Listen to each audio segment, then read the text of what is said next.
শিক্ষার্থী বন্ধুরা, আর ফাউন্ডেশনের পক্ষ থেকে আমি রাসেল আহমেদ আপনাদের ই-কমার্স টিউটোরিয়ালে দ্বিতীয় পর্বে স্বাগত জানাচ্ছি। তো গত পর্বে আমরা দেখেছি কিভাবে ই-কমার্সটি ইনস্টল করতে হবে এবং এর বেসিক সম্পর্কে জেনেছি। প্লাস আমরা ই-কমার্স ব্যবহার করে দেখেছি কিভাবে অর্ডারগুলো হয়।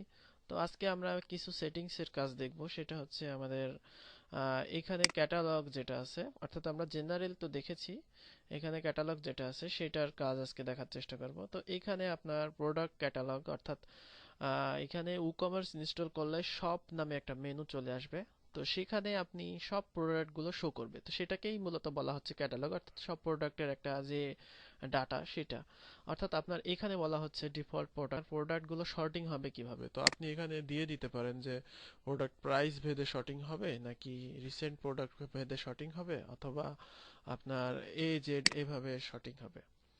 তারপরে যেটা আছে সাব ক্যাটাগরি শো হবে কিনা সেটা এখানে অপশন দেওয়া আছে সেগুলো। এরপরে আপনার রিডাইরেক্টস অপশন আছে, অর্থাৎ কোনো প্রোডাক্ট যদি কেউ সার্চ করে, যদি অ্যাকুরেট সার্চ করে, অর্থাৎ আপনি আইপ্যাড নামে একটা প্রোডাক্ট অ্যাড করেছেন, কেউ যদি আইপ্যাড লিখে সার্চ করে সেটা, তাহলে সেই প্রোডাক্টটি রিডাইরেক্ট হবে কিনা সেটা এখানে দেওয়া আছে। তারপরে এখানে যেটা আছে প্রোডাক্ট ডাটা। তো প্রোডাক্ট ডাটাতে কি কি দেখাবে সেটা আপনি দিয়ে দিতে পারেন। দেখা যাচ্ছে আপনি এমন প্রোডাক্ট সেল করেন আপনার সাইটের মাধ্যমে, সেটাতে কোনো এসকিইউ বা আপনার ওয়েট লাগবে না। তো সেক্ষেত্রে আপনি এই টিক চিহ্নগুলো উঠিয়ে দিতে পারেন, অথবা আপনার যদি ডাইমেনশন প্রয়োজন না হয় সেক্ষেত্রে উঠিয়ে দিতে পারেন। এরপরে ওয়েট ইউনিট যেটা আছে সেটাতে আপনি আপনার সাইটে যদি কোনো ওয়েটের আপনি কোন স্ট্যান্ডার্ড মানে আপনার সাইটে ব্যবহার করতে চান সেটা এখানে সিলেক্ট করে দেবেন। একইভাবে ডাইমেনশন আপনার নিচে দেওয়া আছে প্রোডাক্ট রেটিং আপনার সাইটে অ্যানাবল থাকবে কিনা সেটা। তারপরে আপনার এখানে রেটিং এর যে অন্যান্য অপশনগুলো সেগুলো দেওয়া আছে। এরপরে প্রাইজিং অপশনস, অর্থাৎ আপনার প্রোডাক্টের কারেন্সি থাকবে কোন দিকে, থাউজেন্ড সেপারেটর কি হবে, কমা নাকি ডট, তারপরে ডেসিমাল সেপারেটর, এখানে এই অপশনগুলো আপনি দিয়ে দেবেন। এরপরে ইমেজ অপশন আছে, অর্থাৎ আপনার product image, single product image কত ইমেজ হবে সেটার উইড এবং হাইট থাকবে, এবং আপনি ক্রপ করবেন কিনা সেটা উল্লেখ করে দেবেন। ক্রপ যদি না করতে চান সেক্ষেত্রে ক্রপ হবে না, সেটা অটোমেটিক্যালি রিসাইজ হয়ে যাবে মানে সিএসএস মেথডে। আর যদি ক্রপ করতে চান সেক্ষেত্রে আপনার 300 × 300, অর্থাৎ যে সাইজ দিয়ে দেবেন সেই সাইজে ইমেজগুলো ক্রপ হয়ে যাবে। তারপরে আপনি থাম্বনেইলের সাইজ দিতে পারেন। তো এটাই হচ্ছে মূলত ক্যাটালগের কাজ। এখান থেকে আপনি আপনার প্রোডাক্টের বাহ্যিক যে সেটিংসগুলো সেগুলো করতে পারেন। তো এরপরে যেটা আছে সেটা পেজ, যেটা আমরা ইনস্টল করার সময় অটোমেটিক্যালি পেজগুলো ইনস্টল করি। যেমন আপনি যদি ইনস্টল না করে থাকেন সেক্ষেত্রে আপনাকে শপ নামে একটা পেজ করতে হবে, সেই পেজটা এখানে সিলেক্ট করে দিতে হবে। তারপরে শপের যে টাইটেল হবে সেটা দিয়ে দেবেন। তারপরে লগ আউট লিঙ্ক যদি আপনি আনতে চান সেক্ষেত্রে লগ আউট লিঙ্ক মাই অ্যাকাউন্টে চলে আসবে। এরপরে পারমা লিঙ্কস যেগুলো আছে সেগুলো সেটিংস এখানে। আর সব পেজে যে আলাদা পেজ থাকে সেই পেজগুলো আপনি এখান থেকে সিলেক্ট করে দিতে পারেন। যদি আপনি অটোমেটিক্যালি ইনস্টল না করেন সেক্ষেত্রে আপনাকে আলাদাভাবে পেজ তৈরি করতে হবে। তো এখানে বলা আছে যে এই যে পেজ ই-কমার্সে লাগে সেই পেজগুলোর এখানে অপশন দেওয়া আছে। তো এটাই হচ্ছে আমাদের পেজ মেনু। এরপরে ইনভেন্টরি, অর্থাৎ আপনার প্রোডাক্টের যে স্টক সেগুলো আপনি ম্যানেজ করবেন কিনা সেটা এখানে সিলেক্ট করবেন। তারপরে আপনি যদি চান যে আপনার প্রোডাক্টগুলো সেল হয়ে গেছে কিন্তু বিক্রি হয়ে যাচ্ছে, আপনি চাচ্ছেন যে বিক্রি হয়ে শেষ হওয়ার ঠিক আগ মুহূর্তে বা লো স্টক যদি থাকে সেক্ষেত্রে আপনি যদি নোটিফিকেশন পেতে চান সেক্ষেত্রে আপনাকে এখানে টিক চিহ্ন দিতে হবে। তো আপনি কতটা স্টক হোল মানে শেষ মুহূর্তে নোটিফিকেশন পেতে চান সেটা এখানে দিতে হবে। আউট অফ স্টক, এখানে কতটা হলে আউট অফ স্টক দেখাবে। তারপরে আপনাদের যে অপশনগুলো আছে সেটা অপশন ভিজিবল হবে কিনা, অর্থাৎ স্টক যদি বিক্রি হয়ে যায় সবগুলো সেটা সাইটে দেখাবে কিনা সেটা এখানে বলা আছে। তো এরপরে আমাদের যেটা আছে সেটা হচ্ছে আমাদের ট্যাক্স মেনু। তো ট্যাক্স মেনু হচ্ছে বিভিন্ন ট্যাক্স থাকে, যেমন বিভিন্ন পণ্য বিক্রি করার সময় বিভিন্ন ট্যাক্স থাকে যেগুলো আলাদা ক্যালকুলেশন করতে হয়। তো এখানে ই কমার্সে আপনি খুব সহজেই আপনার ট্যাক্স গুলো এখানে ক্যালকুলেশন করতে পারেন। তো আপনার এখানে ট্যাক্স আপনি কত নির্ধারণ করতে চান সেটা আপনাকে এখানে উল্লেখ করে দিতে হবে ট্যাক্স রেটটা অ্যাড করে। এবং আপনি এখান থেকে দেখা যাচ্ছে কোনো প্রোডাক্টের ট্যাক্স নেই সেটাও উল্লেখ করে দিতে পারেন।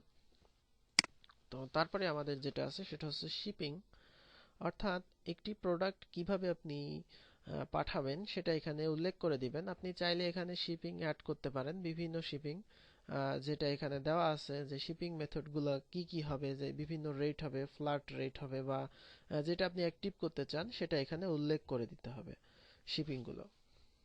তো আপনি যদি শিপিং এডিট করতে চান সেক্ষেত্রে এখানে দেখবেন যে ফ্ল্যাট রেট, তারপর international delivery, free shipping, local delivery, local pickup, এই অপশনগুলোতে ক্লিক করে আপনি কিন্তু এডিট করতে পারবেন। অর্থাৎ একটা প্রোডাক্টের সাথে কত পার্সেন্ট যুক্ত হবে বা এক্সট্রা কত ডলার যুক্ত হবে শিপিং করার জন্য, সেগুলো আপনাকে এখানে উল্লেখ করে দিতে হবে।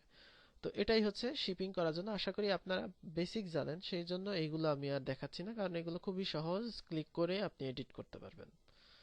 তো এরপরে আমাদের যে মেনুটা আছে সেটা হচ্ছে পেমেন্ট গেটওয়ে, অর্থাৎ আপনি কি পেমেন্ট গেটওয়ে অ্যাড করতে চান। তো এখানে অপশন বেসিক দেওয়া আছে, যেটা ডাইরেক্ট ব্যাংক ট্রান্সফার, অথবা চেক পেমেন্ট, বা পেপাল, অথবা ক্যাশ অন ডেলিভারি, বা ক্রেডিট কার্ড। এই জিনিসগুলো আপনি এখান থেকে সেভ করে নিতে পারেন। যেটা যেটা আপনি ব্যবহার করতে চান সেগুলো থেকে আপনাকে অবশ্যই টিক চিহ্ন দিয়ে দিতে হবে এবং আপনাকে এগুলোকে সেভ করতে হবে। তো কোনটা কোথায় দেখাবে সেগুলো আপনি কিন্তু এখানে মুভ করতে পারবেন, অর্থাৎ যেটা নিতে চান সেটা আপনি মুভ করতে পারবেন। তো এরপরে আপনি যদি আরো পেমেন্ট গেটওয়ে চান, যেমন টু চেক আউট, বা আরো বিভিন্ন ওয়ান ফাস্ট চেক আউট, বা বিভিন্ন চেক আউটের যে সার্ভিসগুলো আছে, বা মানি বুকার্স, এই জিনিসগুলো অ্যাড করতে চাইলে আপনাকে অবশ্যই এগুলোকে আলাদা এক্সটেনশন কিনে ব্যবহার করতে হবে। তো এগুলো পাওয়া যাবে এই যে এখানে ক্লিক করে দেখবেন যে কমার্সের যে অফিসিয়াল এক্সটেনশনের সাইট আছে সেখানে গেলে আপনি এগুলো পাবেন। এছাড়াও কমার্সে কিছু ফ্রি এক্সটেনশন পাওয়া যায় যেগুলো দিয়ে বিভিন্ন কাজ করা যায়।